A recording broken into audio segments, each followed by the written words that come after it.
How Travis Scott took a gospel song and completely secularized it for his latest album, and what the artist that created the song originally had to say about this entire situation. If you didn't know, Travis Scott put out an album in the middle of having his show in Egypt that the pyramids of Giza completely canceled because of his weirdo rituals on stage. But in the midst of this, the album came out and some fans hated it and some fans loved it. But there was a song and there was talks of there being more references of God and faith and all these things from Travis Scott, while at the same time doing the same weird, goofy stuff that Travis Scott does on all his albums. So this came out just recently. My guy, Hello Yassine, posted this. Shout out to Hello Yassine. He said, gospel artist Victory Boyd speaks out about Travis Scott turning telekinesis into a secular song.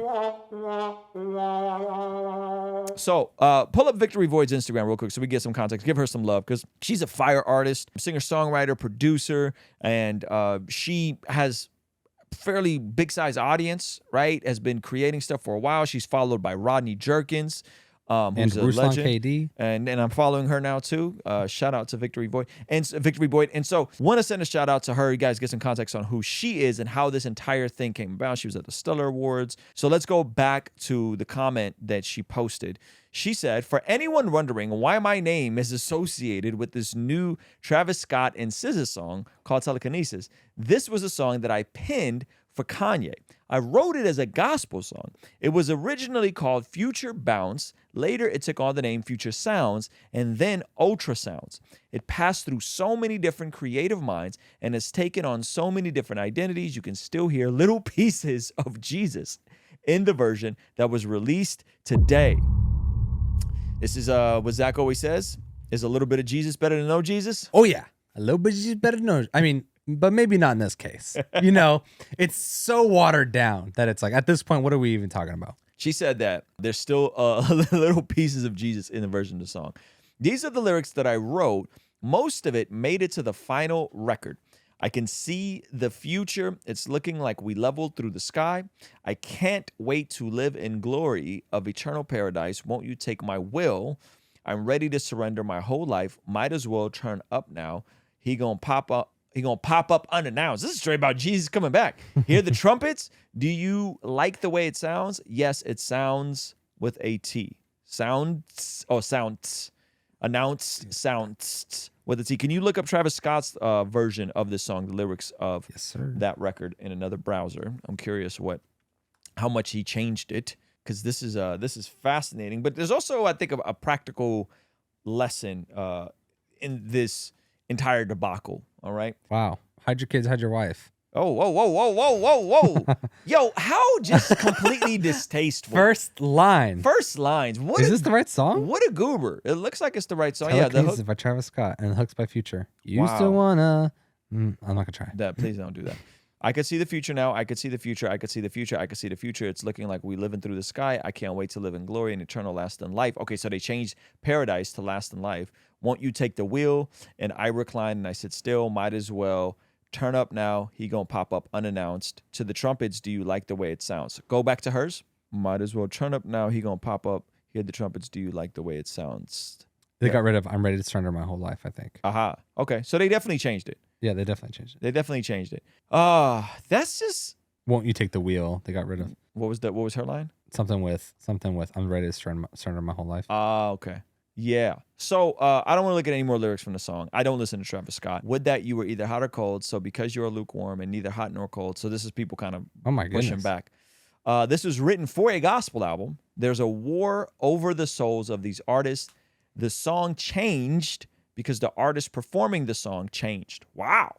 We got to pray for them to come into the light of Christ. I wonder what that's about. I wonder if that's a kind of a little shot at Kanye, you know, because this was originally for him and he let it go. Travis Scott have it, you know, or if was Travis Scott a part of this record trying to be closer to Jesus in the middle of this? I don't know. Is Travis Scott repenting for his sins after learning? Whoa, okay. Whoa. That's darkness. That was definitely so this person's pushing back about the event where folks lost their life, right? Watch this. People were passing out in his audience. I wish the song would have gone to Ye.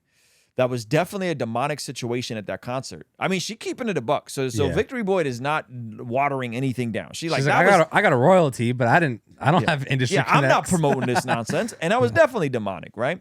That was definitely a demonic situation at that concert. As far as this song, Ye gave it to Travis Scott, who then changed it a great deal, but somehow kept the chorus that's describing when Jesus is coming back. There's definitely a lot of the spiritual mixture in the final version. Where there's definitely a lot of spiritual mixture. So she's saying they're mixing weirdo New Ageism and all the goofy stuff Travis Scott is into with Jesus, right? I take it as a sign that there's still a desire for Jesus, but there's spiritual war and demonic forces are fighting to keep Travis bound. Wow. Sheesh, man. She letting it all hang out. Yeah. Victory Boyd ain't messing around. We should pray for him. She's like, he got a few goats in the back. Yes, that Jesus would give him the power to win the war. Wow, is there any more? No, that was the last one. Gosh, man. So, what an interesting situation that songs that were intended to celebrate God and Jesus were given to Ye, written for Ye, who was trying to do the gospel thing. Maybe this was Jesus is King. Maybe this was Donda. Donda had some gospel elements. And Ye just kind of gave it. He just pimped it out to his homies. To the homie, who I think it's fair to say is completely incongruent with what they were trying to do at this point in time. But from another standpoint is there's a little bit of Jesus is there. Very little. Very little, but there is some Jesus. There is some trumpet sound. He's going to come back.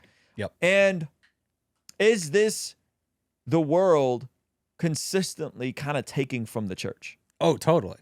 Right? Well, I mean, she's also a gospel artist. She's a full gospel artist. So I'm sure the whole song originally it's like everything you say. It's Yeah. like everything kind of comes from the church.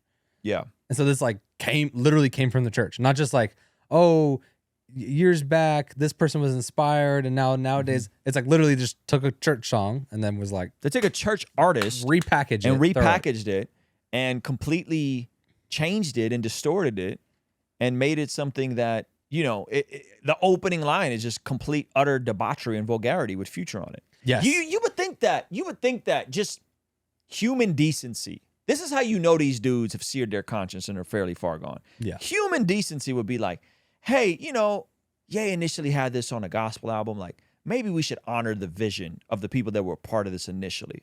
Yeah. Maybe we should honor that and have a little bit of class and a little bit of grace for what the intent of this was originally. I'm not on that. But all these dudes have done record gospel. Lil Baby did a record with Kurt Franklin. Like all these dudes have done gospel records. That's funny. You know, and he could have easily just been like, yeah, let's make this the positive song on there. It ain't gotta be a Christian. We just make this the positive song on the album. This is the happy song. This is gonna be the happy summer song. I mean, this is just straight debauchery. Go to the verse, the very top, right? Like it opens with just complete debauchery. Future talking a bunch of nonsense. Scroll down. What's the second verse?